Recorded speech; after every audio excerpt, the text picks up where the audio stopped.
Hello humans, and welcome back to another episode of the Housepod, a podcast where we explore practical issues and applications of faith.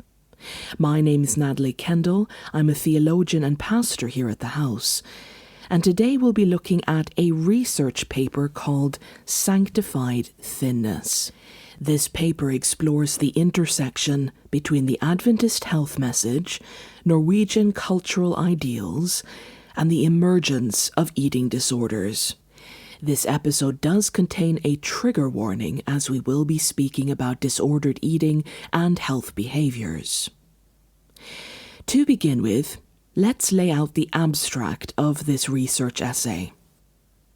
This essay explores the convergence of the Seventh-day Adventist, or SDA, health message, Norwegian societal emphasis on health and thinness, and the prevalence of eating disorders within Norwegian Adventist communities. It examines the historical evolution of the SDA health doctrine, its theological implications, and how cultural and religious perfectionism contribute to disordered eating behaviours. The analysis incorporates psychological and sociological perspectives, highlighting the challenges in identifying eating disorders when they are disguised as spiritual discipline and healthy living. The paper concludes with practical recommendations for reform, grounded in grace-centered theology, to help victims of this unholy trinity of disorder-cultivating factors. For many decades now, there has been a pervasive rise of disordered eating within the Norwegian Adventist community. Unlike more visible crises, eating disorders in this context are notoriously difficult to identify or address, the reason being that they are often masked by religious devotion, a seemingly biblically backed theology, and social acceptance of so-called health. This paper investigates how the Adventist Health Message, originally intended to promote holistic well-being and compassion, has in many ways become a vehicle for perfectionism and body-related anxieties, particularly when reinforced by the already existing Norwegian cultural ideals of thinness and fitness, ideals deeply rooted in white supremacist ideology. Drawing on biblical theology, the writings of Ellen G. White, and other Adventist pioneers, psychological research and sociological analysis, this essay explores how these forces converge to foster an environment conducive to eating disorders. Chapter 1. The Adventist Health Message, Origins and Intent. The health message in Seventh-day Adventism was a religious doctrine and outlook born in the 19th century, originating with the early Adventist pioneers, particularly influenced by Ellen G. White, one of the church's founders, who promoted health reforms as part of Christian living, following a series of divine revelations she and others received.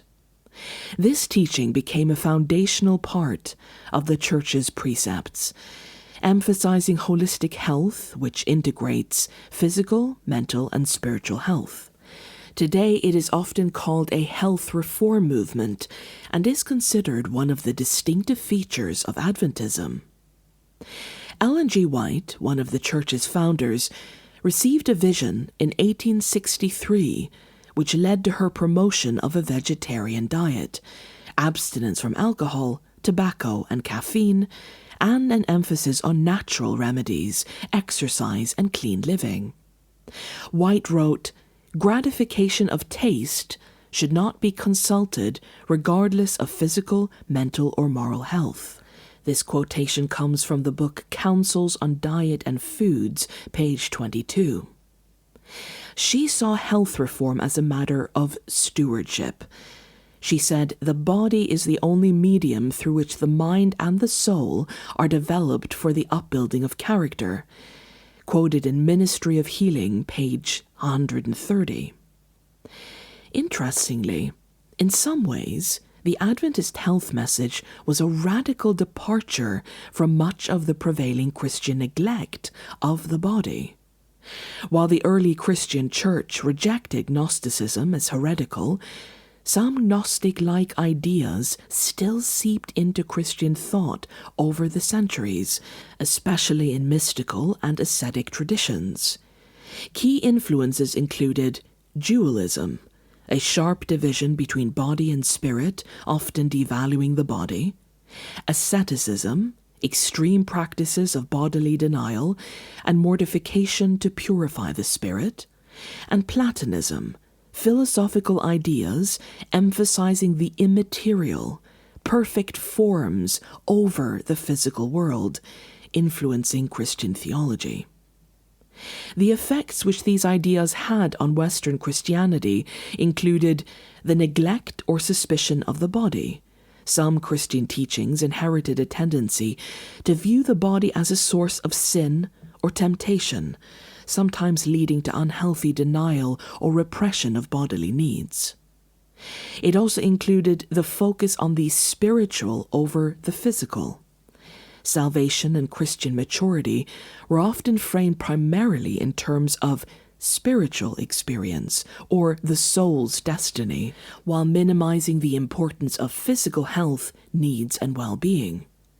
And also moral dualism, where body becomes versus spirit, flesh versus soul, sometimes leading to shame around physicality, sexuality, and bodily care.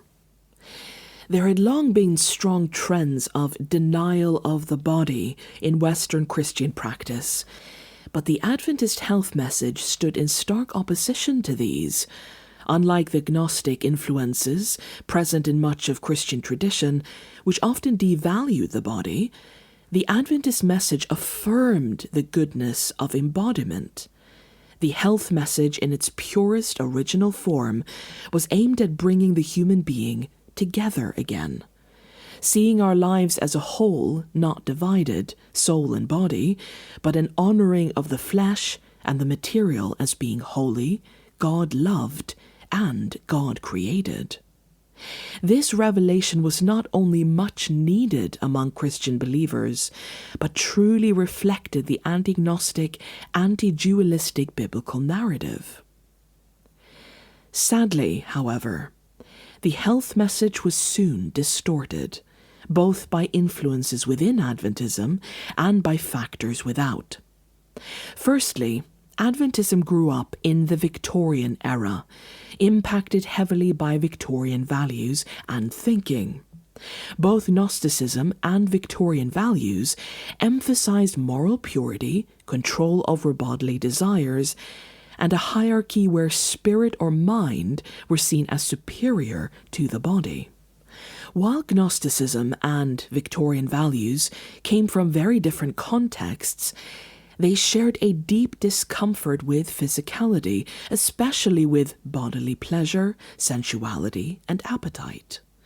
And this Victorian outlook, in many ways, shaped the discourse and language around the Adventist health message. The health message was also affected by parallel movements, such as the temperance movement and emerging understandings of physiology. Again, the temperance movement, being deeply rooted in Victorian values, had its history in white Protestant moralism and Western Enlightenment rationalism, leading to an idealization of self-restraint, modesty, and high control, especially in women. This played out in various ways, including sexuality and bodily appetites often being viewed as dangerous and in need of strict regulation, physical pleasure, indulgence, and bodily focus, even on health or menstruation, were taboo topics in polite society, and moral people were those considered to be clean, composed, and controlled. The Adventist health message became increasingly hijacked by moral perfectionism and ideas of white Victorian purity. This integration of physical and spiritual well-being in the health message carried the risk of conflating health with moral standing and righteousness, merging God's call for care for the human body with soteriological implications. Over time, the message intended to liberate people from harmful habits or from the shame and hateful attitudes about matter and body was repurposed in some circles as a test of faithfulness, fostering a culture where outward health behaviours could be equated with inner sanctity. This historical evolution is crucial to understanding how well-intentioned health practices developed, in many Adventist spheres, into spiritually justified control of others' bodies, a deep-seated culture of shame, misogyny, racism, and self-justification through works. The Adventist Health Message over the coming century would cement itself in Adventist doctrine and practice. The rise of sanitariums, health lectures, and literature distributed in the late 19th and early 20th centuries embedded the health message into the core of Adventist mission and identity. While many lives were improved through the Church's advocacy of lifestyle reform, the close link between health and righteousness left ample room for unhealthy associations to develop. In particular, when health practices became a badge of spiritual loyalty, those who deviated even for valid medical, physiological, psychological, racial, or economic reasons were sometimes viewed as less committed. Chapter 2. The Shift Toward Perfectionism. As mentioned, while the original health message, as revealed by God, centered on care, healing, freedom from addiction, and honoring the human, by the early 20th century, segments of the Church began using it as a litmus test for sanctification. In his analysis of Adventist history, historian George R. Knight observes that health reform was increasingly seen as a measure of righteousness. He writes in A Search of Identity on page 131, "What had begun as a message of freedom had for many become a burden of perfection." Ellen White herself was aware of the dangerous developments within the Church and warned against extremism. Health reform is not to stand in the place of the message. We are not to make it the burden of our work. It is not to take the place of the gospel. This is quoted from Evangelism, page 261. Despite her direct warnings, the shift had already begun. In various Adventist enclaves, spiritual maturity was gauged not by love, joy, and faithfulness, but by abstinence, dietary restriction, and outward fitness. This ingrained understanding has not departed from Adventist teaching or culture until today. Perfectionism and the heretical doctrine of works infected Adventism, using the health message as its Trojan horse.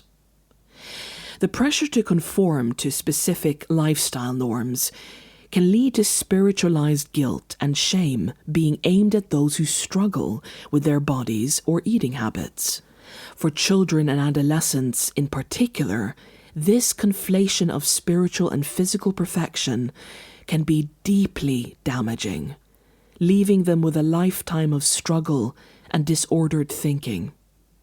As studies in adolescent development show, identity formation is particularly vulnerable to external validation, especially when that validation is moralized, which, when it comes to church teachings, biblical interpretation, and divine revelation, it naturally will be.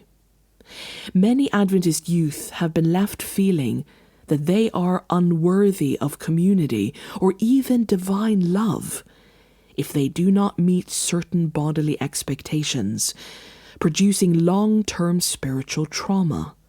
This trauma can affect how one views oneself, how one understands belonging and relationships, and how one views and relates to God. This legalistic pressure is not confined to individual congregants.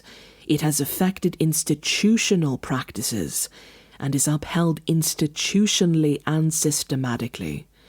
Adventist schools, colleges, camp meetings, church programs, and health expos elevate idealized lifestyles, and with that also promote the ideologies attached to such views, namely racism, classism, misogyny, and ableism.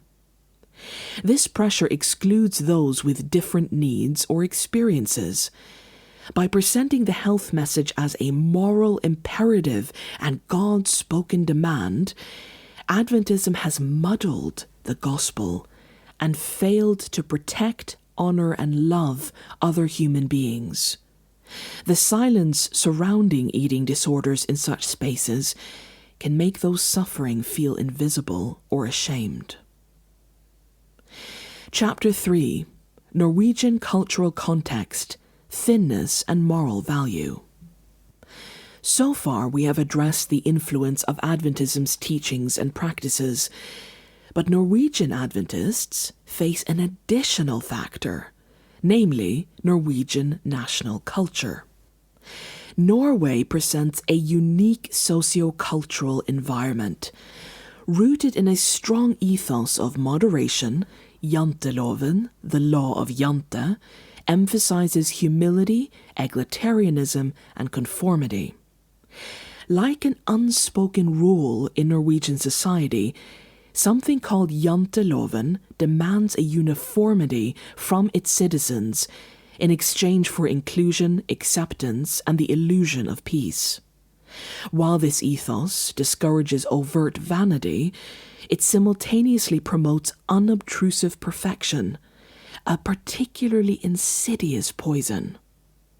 In Norwegian culture, being fit, active, and slim is considered responsible, bordering, if not forthrightly, a moral duty.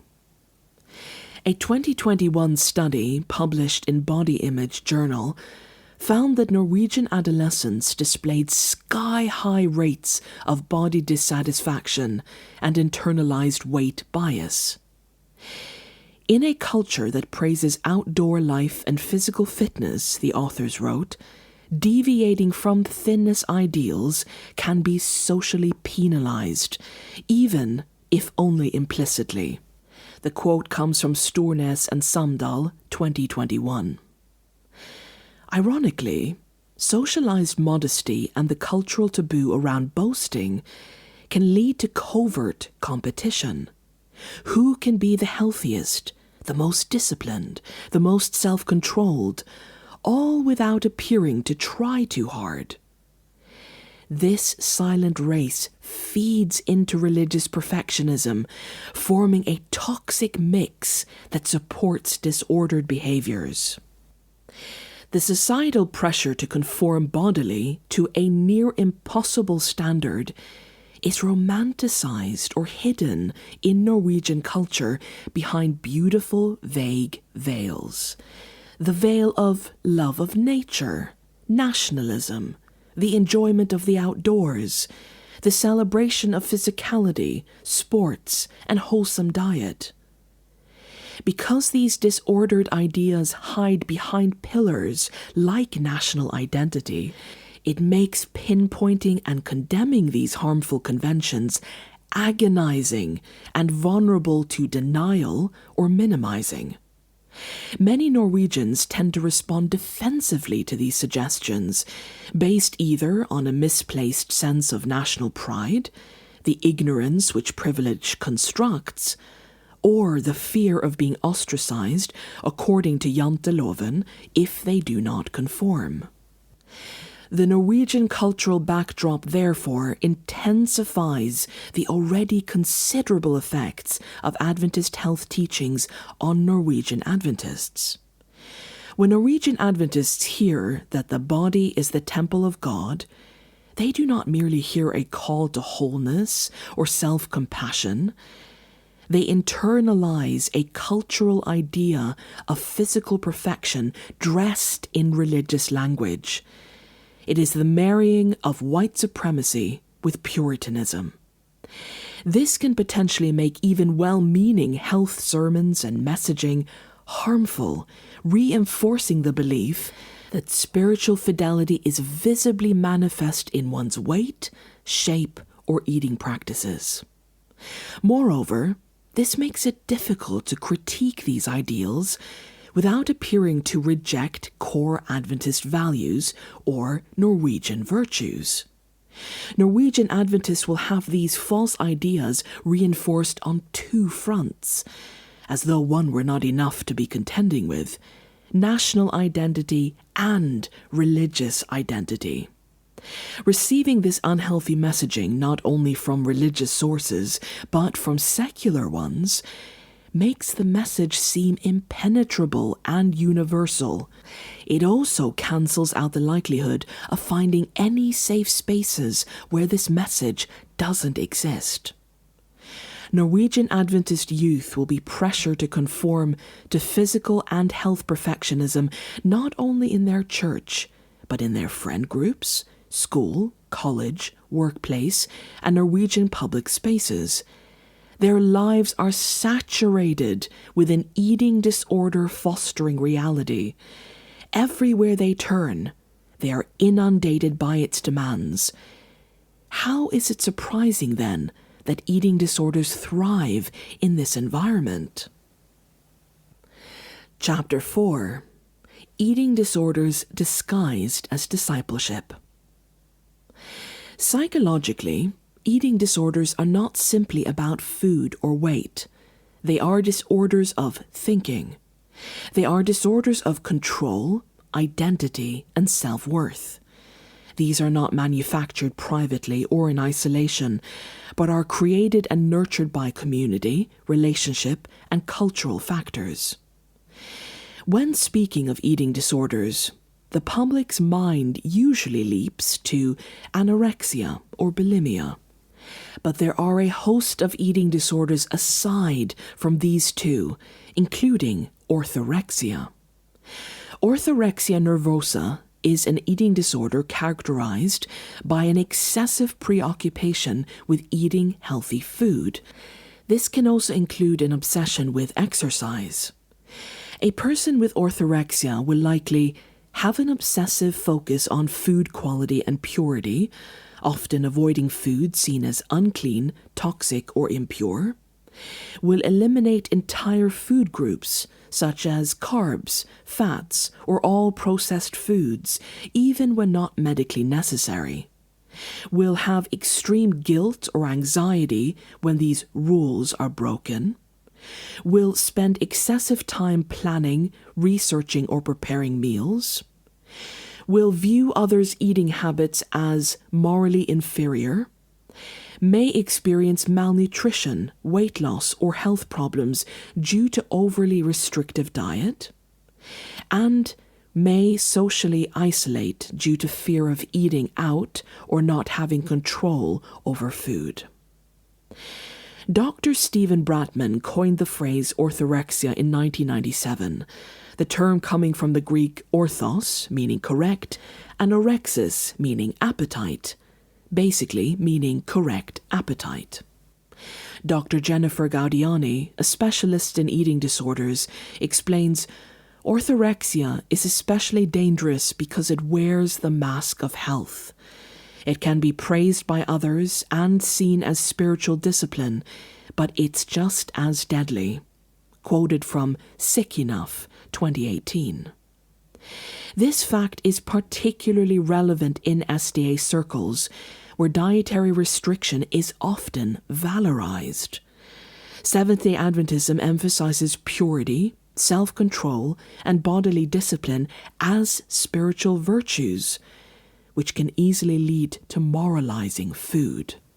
For example, clean food equals righteous, junk equals sinful, natural remedies equals morally superior, dietary deviation equals spiritual backsliding or weakness. Believing that physical health reflects spiritual faithfulness while associating illness, or weakness with a lack of discipline or moral failure has had horrible consequences in Adventist circles, both for the individual and for the community. And tragically, Scripture has been chronically twisted into pressuring others to keep their body spotless in a literal, obsessive sense, with verses like, "The body is the temple of the Holy Spirit," 1 Corinthians 6:19. This obsession with keeping the body pure also intersects with purity culture, marrying attitudes around food and fitness with attitudes towards sex. Although we will not fully explore the repercussions which a misused health message and body shaming has had on those many Adventist women who have experienced sexual violence, abuse, and harassment, it is worth keeping this factor firmly in mind. Many assault victims internalize the shame and guilt of what happened to them, and often seek to purify themselves and their body from the dirtiness of the violence they endured. Victims are desperate to gain control over their body, which was violated. This attempt to reassert control can manifest in the development of control-driven eating disorders. And if we were to consider the praise and approval which thinness and restraint receives in Adventist environments, it's reasonable to assume that this coping mechanism is common and even encouraged. Abstaining from sugar, dairy, and processed foods may be commendable to some, but when these choices are driven by fear, shame, or compulsion, they cease to be healthful or self-caring, and more often than not, they are driven by these things. The illusion of health by the person in question appearing slim, thin, or physically fit or strong can hide deep the pathology.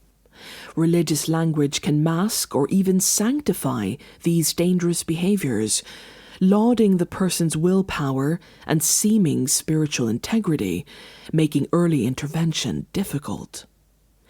When health becomes a measure of holiness or a rite of passage, this can create intense pressure on members who internalize the belief that their spiritual value is tied to their health behaviours, leading to anxiety, shame, or isolation.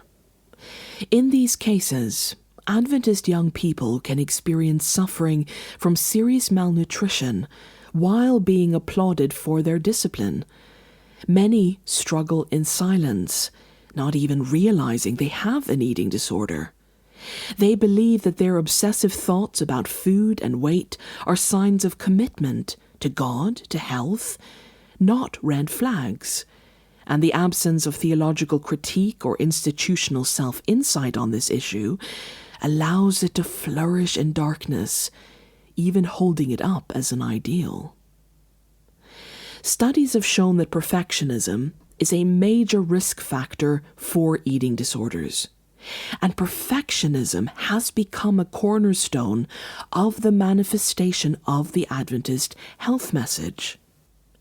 In a 2019 meta-analysis published in Clinical Psychology Review, Limburg found that both perfectionistic strivings and concerns are significantly associated with eating disorder symptoms. This dynamic plays out quietly in Norwegian Adventist churches. Deadly and harmful disorders go unnoticed because spiritualized health perfectionism goes unchallenged. Fitness routines, fasting, and plant-based diets are lauded as godly, while underlying anxiety, malnutrition, and obsession go unnoticed. Many individuals do not realize they are suffering because their behaviors receive spiritual and social approval. Their brain becomes wired to associate their restrictions and struggle with dopamine rewards, like belonging, community, friendships, roles, popularity, power, praise, admiration, acceptance by God, moral superiority, assurance of salvation, and a clear conscience. It is common in tight-knit religious groups, such as the Adventist Church, that conformity becomes socially enforced. Deviations are shamed or seen as moral weaknesses. The pressure to be an example to others, or even use one's lifestyle and diet as a tool for evangelistic witnessing, can be overwhelming, particularly for young people and those in leadership. This social pressure can feed disordered behaviours cloaked as faithfulness.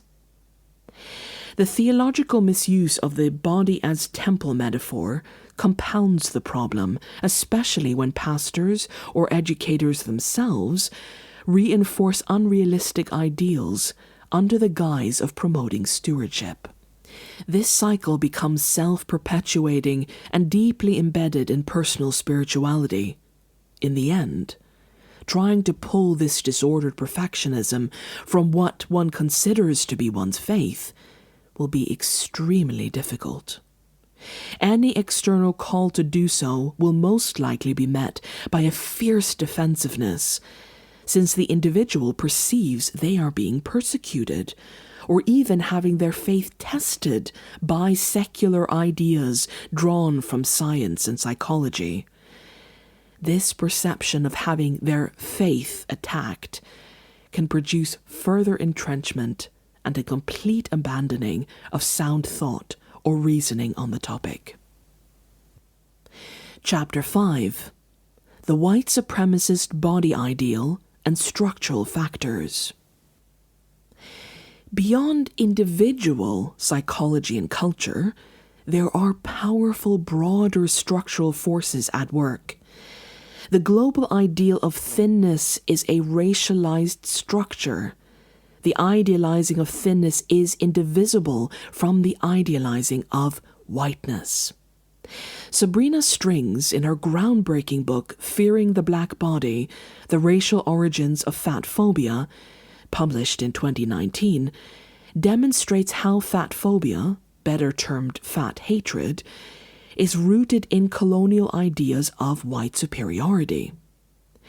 Thinness became equated with moral virtue and self-control, traits associated with white, Protestant, upper-class femininity. Since the rise of Western imperialism and white colonialism, white women have been imprisoned by a patriarchally enforced glorifying of the fragile, genteel lady. The white maiden in distress has not only been an identity reinforced in white society, but is a role which white women are expected to fill if they have any chance of survival or protection in a white patriarchal system. Ruby Hamad expertly explains this phenomenon in her book White Tears, Brown Scars. Ruby Hamad and many other feminist and critical race scholars have examined how the cultural ideal of thinness among white women intersects with the historical image of the fragile white woman, an archetype deeply rooted in colonial and patriarchal ideologies. The idealization of thin, delicate white women emerged strongly in the Victorian era and continued into modern Western beauty standards. This ideal plays into the colonial narrative of white women as innocent, pure, and in need of protection. Hamad identifies how white women have, consciously and subconsciously, played into this role because it is the key to their social power, something she refers to as performing vulnerability. White women gain moral authority by appearing helpless, threatened, or overwhelmed. This performance of vulnerability allows them to weaponize their distress, including their tears, to maintain power over others, especially black and brown women. Being thin, even to the point of appearing weak or fragile, fits into this aesthetic of helplessness, reinforcing both patriarchal and racial hierarchies. Sabrina Strings expounds on this. The thin ideal was originally racialized. fatness was associated with blackness, moral laxity, and the animalistic appetites, while thinness and restraint were linked to whiteness and civility. Susan Bordeaux echoes this idea in her book Unbearable Weight. The slender body, and in particular the tight and controlled body, has become a symbol of self-control, moral superiority, and a kind of fragile femininity that white upper-class women are expected to embody. In a white society, thin fragility has cultural rewards. Thin white women are seen as in need of care and protection, which makes them more likely to be believed, defended, and centered in narratives of victimhood. Larger bodies, particularly of women of color, are often read as aggressive, undisciplined, or less deserving of protection. This dynamic is not just personal, it operates structurally, reinforcing who gets care, whose trauma is validated, and whose bodies are policed or pathologized. Many white women have betrayed women of color for the sake of securing their place one rung higher on the ladder of white patriarchal hierarchy. Within Adventism, which is historically Western, white, and Protestant, the health message can inadvertently replicate this racialized morality. Adventism has never made a collective or serious effort to unlearn the white supremacist, colonial, and racist ideology which integrated with its theology, methodology of biblical interpretation, and institutional culture. Thus, these evils remain at the heart of so much of Adventist theological practice, embedded in its very fibres, to the point of becoming unseen by its practitioners. In Norwegian Adventist communities, where whiteness is normative, those who do not or cannot conform to thin, athletic ideals are subtly marginalized. This is often done in such subtle ways that the messaging may seem nearly undetectable, and those who do detect it are easily gaslit or shouted down. The Church may not teach this explicitly, but the social dynamics reinforce it. Much like janteloven, it is a firm but unseen law. Multicultural members in the Norwegian SDA Church often feel particularly alienated if their natural body types, cultural cuisines, or lifestyle practices differ from the dominant Adventist norms. They do not only face the disordered, hijacked misapplication of Scripture, but the racism hardwired into Norwegian society, with the microaggressions and crafty repudiations which follow. When thinness, white health or beauty standards, and pure lifestyle habits are thought of as gospel truth or God's will, then anything diverging from said standards will be considered unholy, dirty, shameful, lesser than, or a moral failure. Thus, Norwegian Adventism has come to center racism and white supremacy as the North Star of its health message. Many Norwegian Adventists will deny this fervently, revealing further their blind spots, internalized biases, and privilege. Moreover, gender expectations add yet another layer to this spectacle.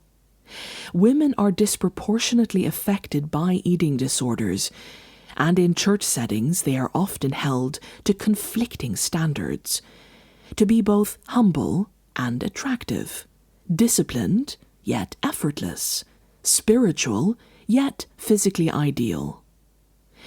This double bind leads many women to internalize a theology of shame that is more cultural than biblical. The spiritualization of domesticity, modesty, and health have resulted in an impossible ideal of the perfect Adventist woman.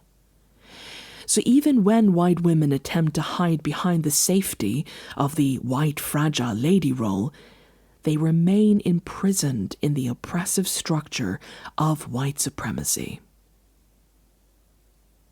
Chapter 6. Biblical Theology, Body, Grace, and Discipleship.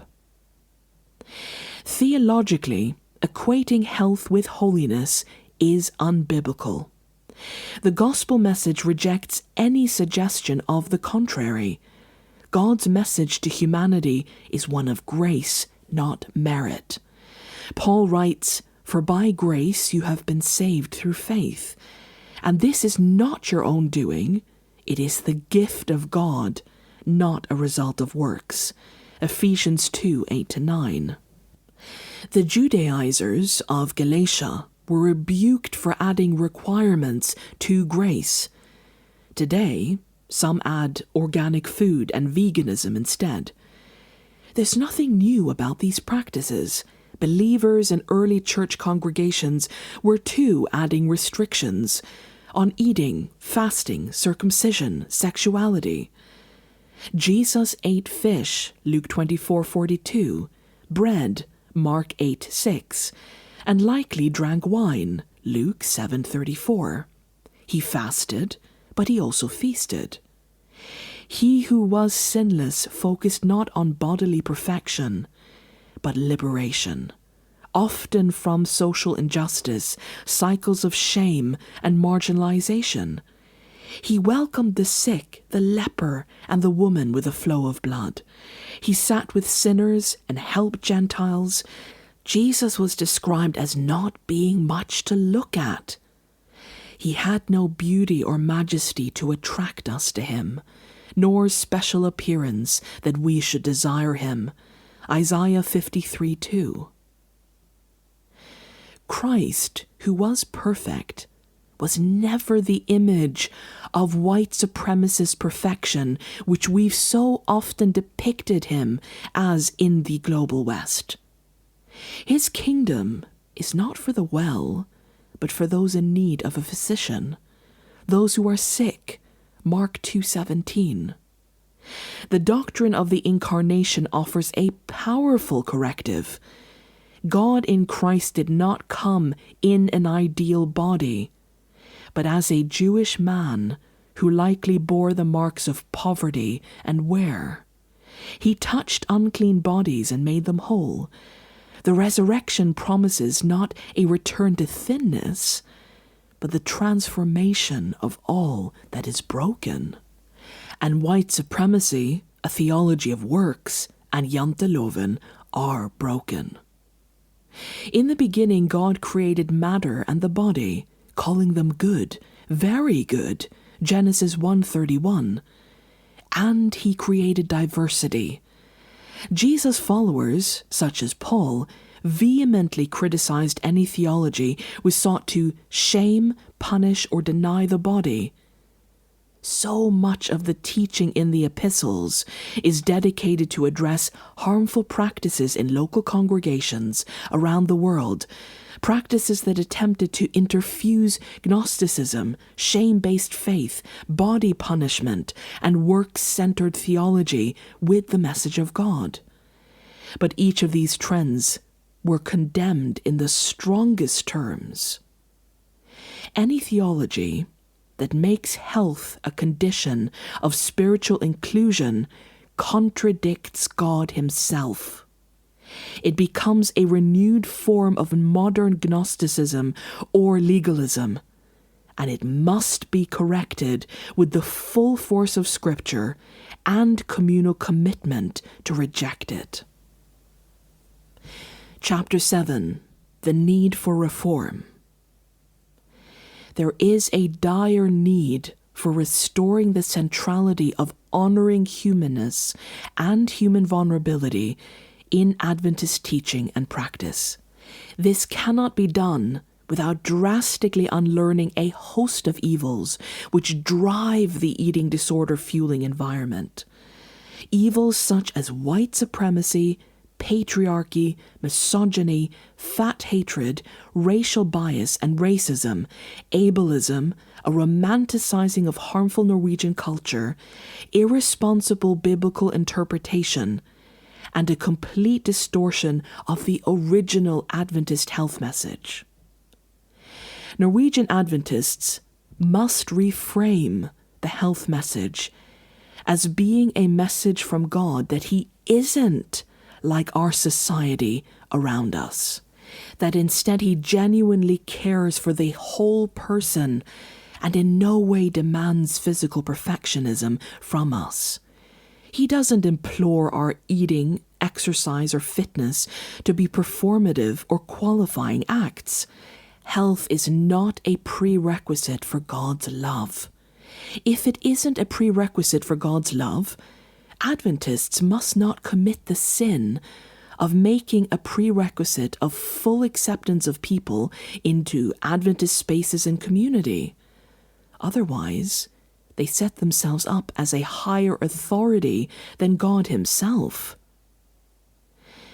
Adventism also needs to expand its definition of what health is. They need to move beyond a narrow definition of veganism, low body fat, fitness, mental wellness. For some, health is eating abundantly and without restraint. For some, it is unlearning generational abuse and taking the time to heal from trauma. For some, it is having their coping mechanisms met with unwavering grace. For some, it is never counting a single calorie or stepping onto another weighing scale or entering into a gym ever again. For some, it is just focusing on surviving, one day at a time. Amid the diversity of God's humans is also a diversity of needs, abilities, and burdens. Health must include all of this. Any group claiming to follow Jesus must meet those who are vulnerable or who have body struggle with compassion, not correction. Honesty about imperfection should be normalized and seen as part of spiritual maturity, because it is, as Paul expressed repeatedly. Any sermons or seminars about the health message should be framed around self-compassion and grace rather than restriction and obsessive discipline. At no point should it even be so much as suggested that health is salvific. The body is beloved, not merely a project to constantly manage. And if anyone were to suggest that this attitude lacks spiritual discipline, I would invite those parties to attempt radical self-compassion so that they might realize just how much strength, persistence, and discipline that choice requires on a daily basis. To reform its health message, Adventism needs to radically center diverse voices, not in a tokenistic fashion and not as the occasional inclusion, but let the disabled, the neurodivergent, and people of color lead the way. We must amplify the perspectives of those from the global majority and the non-Western and differently abled backgrounds in conversations about health. The Adventist health message must be contextualized rather than universalized. Every effort must be made to prevent further cultural erasure and reduce shame for those who do not match white norms, and shouldn't. Adventists must stop assuming that just because their pastors and church leaders have read Ellen White's writings and the Bible, that they automatically have the necessary theological and psychological tools to navigate issues like health and eating disorders. Most of them do not. Their role is not to spiritualize people's health conditions. Ellen White's writings must be interpreted within their historical context, and all parties must avoid using her counsels as rigid standards. we must be abundantly clear on the difference between descriptive inspiration and prescriptive legalism. Conclusion. Disordered eating within the Norwegian Adventist context is not simply a medical or psychological issue, it is also a theological and cultural one. At the intersection of religious ideals, national values, and personal identity lies a dangerous, multi-reinforced distortion that thinness is next to godliness, that fitness is salvific.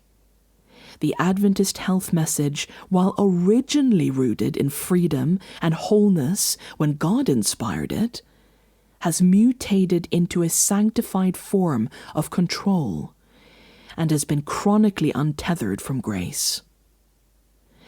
To anyone who wishes to bring reform to Adventist spaces, or to seek personal health from the traumas these harmful trends in Adventism have caused, the way through is to return to the gospel of Jesus Christ, the radical, inclusive, grace-filled, and embodied message to humanity.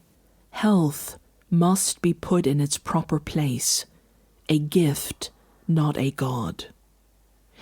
Any serious reform will require courage, honesty, humility, love, and a drastic, ongoing shedding of the systems which prop up the milieu fueling disordered thinking and behaviours about health and body. And for any victims out there of these harmful influences, know that it's more than okay if you need to remove yourselves from groups, environments, cultures, and company that systematically cause you harm and suffering.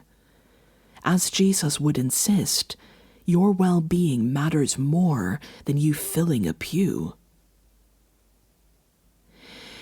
Thank you so much for joining us at the Housepod today.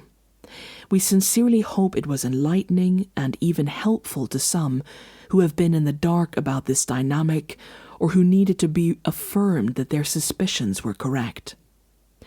I wish you all kindness and compassion. You'll find a list of sources referred to in this episode in the description below. If you'd like to read this research essay yourself, you'll find a link to that as well. If you want to listen to more episodes of the Housepod, feel free to subscribe and follow us. And you'll also find a host of Bible stories, music, and all sorts of other videos here on the House's channel. And as a latest addition, you can now listen to the entire Bible on audiobook for free. You'll find the Bible audiobook playlist on the channel. Please do go check that out. Also, brand new to our channel, you can now become a channel premium member. Get early access to videos, bespoke emojis and reactions, and lots of other perks too. Signing up to becoming a member is not intended as a way to elevate or separate some channel visitors from others, but instead it's set up as a great and easy way that you can support the work that we're doing here. If that sounds like something you'd like to do, you can go to our channel, click the tab where it says membership, and take it from there. But until next time, bye from us at the Housepod. See you later.